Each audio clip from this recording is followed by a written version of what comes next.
with invisible illnesses realize that you can still lead a pretty healthy and active lifestyle. It's just not going to be the one that you had envisioned for yourself, but what the hell else are you going to do about it? Excuse me, I have a bad cough. So I have to tell y'all, I don't want to, oh, this is so negative. What I'm about to say is super negative, and I wish I didn't feel this way, but it's just where I'm at. So I'm in Alaska, and I had moved to Texas this past winter. Now, Alaska, Texas winters beat the hell out of Alaskan winters, hands down. Not gonna lie, not real unhappy to be missing the extreme heat of Texas in the summer. Not unhappy to be missing snake season, but that being said, ever since I got back, I got back here June 1st. It was cold as hell. It was 43 degrees when my flight landed on June 1st. I was so mad, y'all. I was like, what the hell? This was my winter. But it finally, we had a real cold, real cold, real cold. Then it finally warmed up, and we're having, well, I was about to say just temperature wise a normal summer, but it's really a normal summer all the way around. So here's why I don't like living in central Alaska. It is either too gosh damn cold, or it's warm and it's smoky. Yep, that's right, smoky. No, it has nothing to do with Canada. We have plenty of our own fires, and it's just nasty out there. And fun thing, we have fibromyalgia. That's just enough added stress to really piss off the fibro demon. So I'm just getting my ass kicked all over the place. But I was telling my girlfriend a little bit ago, she loves it here. And I said, I'm really sorry, Carol, but I hate this. I hate this. You spend all winter waiting for the nice weather, and then it's smoky when it finally gets nice. So there you go. There's my negativity for the day. Let's get back to the topic at hand, silencing your inner critic. Now, I like to revisit this topic every so often, and it's very pertinent for me this week because one of my best friends, God bless her, I love the girl to death. If you're watching this, you know who you are. But she makes my inner critic look so nice, and that takes some doing. And she's just this amazing, dynamic woman, and I'm always so baffled when she gets so down on herself. Like, how could you possibly see yourself so negatively when you've got all these people around you who think you're amazing? But it's the way self-esteem is, isn't it?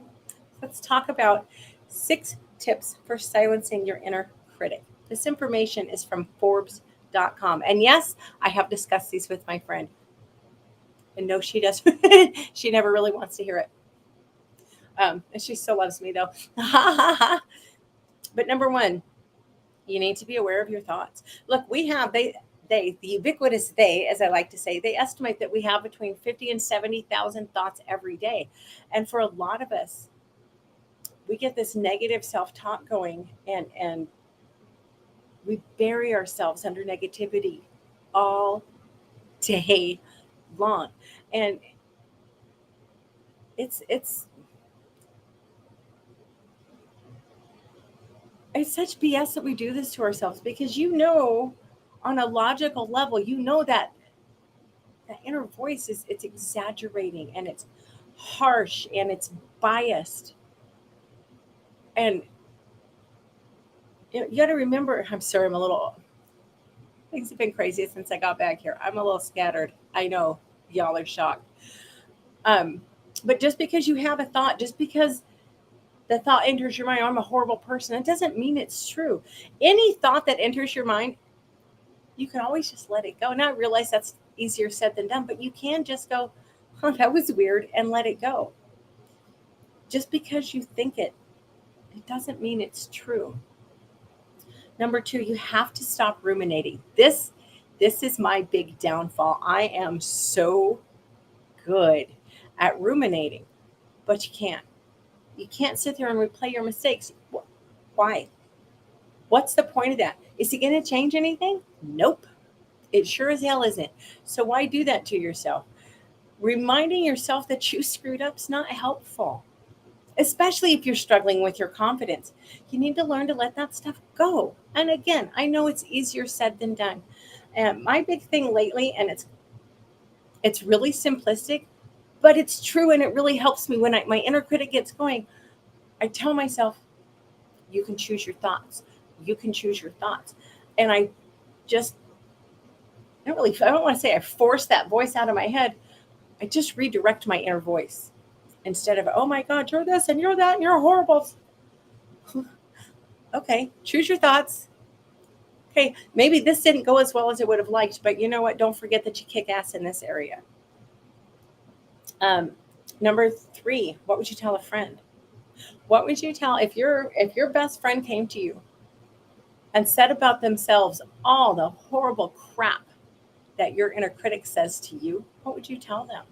How would you respond to that? What kind of empathy would you have for them? Why don't we extend that same level of compassion and empathy to ourselves?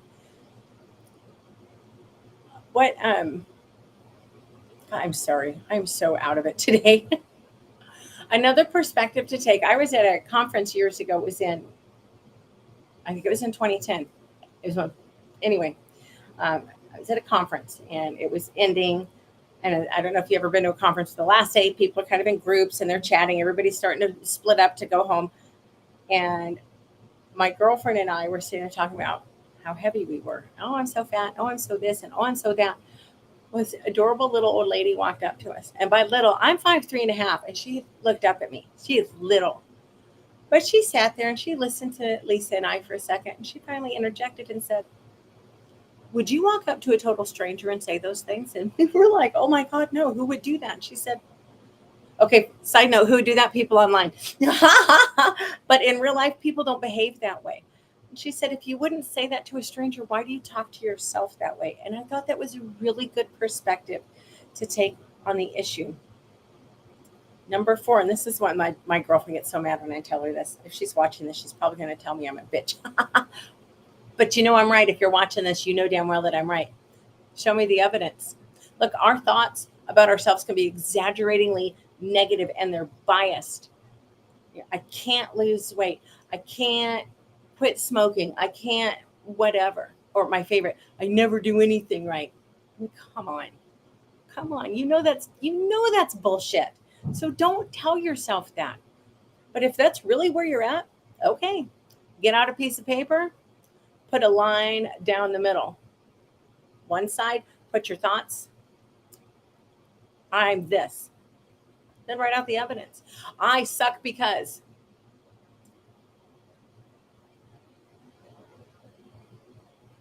What the hell else? I was going to make another point there. Anyway, I suck because, and list your reasons. I'll think of it after I hit stop. But list your reasons. And then on the other side of that line, list all the evidence to the contrary. And if you're really struggling, because look, when I first started working on myself, this is really sad to admit, but I couldn't see anything positive about myself. So you know what I did? I asked people who I knew liked me. Didn't know why they liked me, but I asked them, look, I have these thoughts about myself. What do you think? And it obviously says people that I've trusted, because it's a hell of a question to put out there. But they would give me good enough feedback. It allowed me to take these statements that I was thinking about myself and reframe them and look at myself from a different perspective. Doing this, writing this down, it's going to help you get these emotions out, but it's also going to help you get a more rational, realistic perspective on the crap that you're telling yourself, because that inner voice is biased. It is negative. It is harsh. Very few people you will ever encounter are going to be as nasty to you as you are to yourself. Excuse me. Number 5, you've got to reframe your overly negative thoughts. Well, I never do anything right. That's a load of crap, and you know it. That's just you feeling sorry for yourself. Feeling sorry for yourself gets you nowhere. Don't waste your energy on that. Instead of, I never do anything right, whatever it is because you're doing something and you're really frustrated because it's not going well. Tell yourself, well, okay, this ain't going well, but you know what? I'm really good in this other area of my life. Or, boy, I really screwed this up. I screwed something up at work really bad, but I also came up with a strategy that saved the company a bunch of money, or one that I did. I never thought I could even do this, but years ago, before all of our stuff was computerized, I had to make a ton of changes to a program on paper. And by a ton, I mean, I am not exaggerating. I turned in a stack of forms like this high. And I created, because no one had ever done that particular type of project in my organization. I created a tracking system mostly for myself, but it was really cool because people would call me, hey, what's up with this? And I would pull up oh, well, this person signed it on that date. I don't know where it went from their office. And I actually ended up getting a lot of praise from the people higher up in my organization because they were so amazed that they could call me. And I knew, I mean, I had I think there was like 150 changes that I submitted, roughly 150. And if you'd have called me at any stage in that game, I could have told you where the paperwork was because I kept up on it. I tried really hard to follow the trail. So when I started telling myself, like, there's some areas of my job that I'm very weak in, I'm not going to tell you what they are, but there's a few areas that I'm really weak and I know it. And when I get frustrated about those things, I remind myself, wait a minute, you can be super organized and people know they can rely on you to get things done. You got to reframe the way that you view yourself. If you view yourself negatively, it's going to be a long one.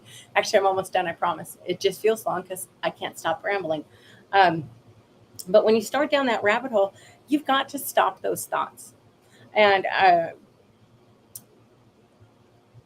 mantra, I don't know if it's really a mantra, but something that I borrowed from a former mentor. When my inner critic starts, I just tell myself out loud, if I'm alone, that's not true.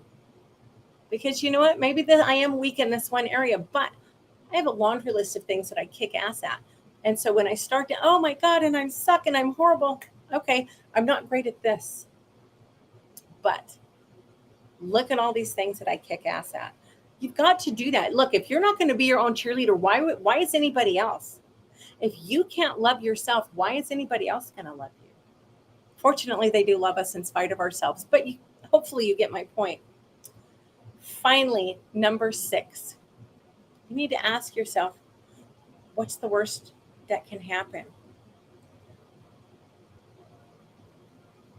We allow our inner critics to stop us from taking action. We allow our inner critics to stop us from moving our lives forward. Why? Because we focus on all the things that could go wrong. But what about all the things that could go right? Have you ever really considered that? That's important. And when you can start looking at it from that perspective, like applying for jobs is a good grief. English is my first language too. Isn't that sad? But it's a stressful situation and it's really easy to get caught up in the, oh my gosh, they're going to tell me no. They're going to tell me no. Okay, maybe they will. But what if they tell you yes? What if you got that job? What would that mean to you? Maybe you're looking for a new love partner. Don't put out there, oh, boy, I'm getting off track. I'm getting way off track. Never mind. Stop. I'm going to cancel that because I started to go down a rabbit trail. I told y'all I spend a day. Now I don't feel horrible today. It's pretty average aches and pains day, but I really think this smoke is screwing with me and giving me brain fog. I know it's impairing my sleep. My poor damn eyes and sinuses. I kind of feel like I snorted an ashtray. But if you're letting your inner critic stop you from trying something or from moving yourself forward, you don't need to fear the outcome. What you need to be afraid of is not trying. That is failure. If you try something and it doesn't work out, well, you know what? At least you tried. It's a valuable learning experience. You just got a lot of feedback. Take that, grow from it, use it as an opportunity. And sorry, got the fan on again because it's still hotter than Hades in my dad's place. Earlier today I checked, it was about 87 in here. And we're Alaskans, so that's really damn hot for us. But when you stop yourself from trying just because of fear, I mean, look, if nobody's going to die, maybe you're afraid of giving a public speech. Maybe you have to give a presentation at work and you're terrified. Oh my God, what if I fall flat on my face? Okay, what if you do? Truly, what if you do? Are you going to die? Probably not. Is anybody else in that room going to die? Probably not. So then just do it. Just go for it. Get out of your own damned way. Anyway, That's all I have. There was something else I was going to, right when I was coming on, I'm like, oh, I need to remember to mention, and it's gone. I know I'll think about it after I hit stop, because that's the way that always works, ain't it? But I hope you all have a great weekend. I will be back Monday at some point. Look, right now I'm just trying to get back to Monday, Wednesday, and Friday. My life is too chaotic right now for me. Okay, that's an excuse. I'll own that. But there's a lot of other people involved right now. It's, I'm not working a set 9 to 5 job. I have a lot of things going on, a lot of balls in the air, and I can't always be here at the same time. But I will be back at some point on Monday. I hope you all have a fantastic weekend. Take care of yourselves. And look, I'm not a big expert on this. I'm not a shrink or anything, but I can tell you that I used to be severely depressed to the point of being suicidal. Frankly, I just never did it because I couldn't do that to my folks. And now I'm known as somebody with a positive attitude in spite of dealing with some pretty severe health issues. And if I can make that change, anybody can. So if you're struggling with stuff like this and you think I can help you, drop me a line. I'd be happy to share with you the resources that made a big difference for me. And you know what? A lot of them are free. Because when I first started down this road, I didn't believe in myself enough to invest in myself.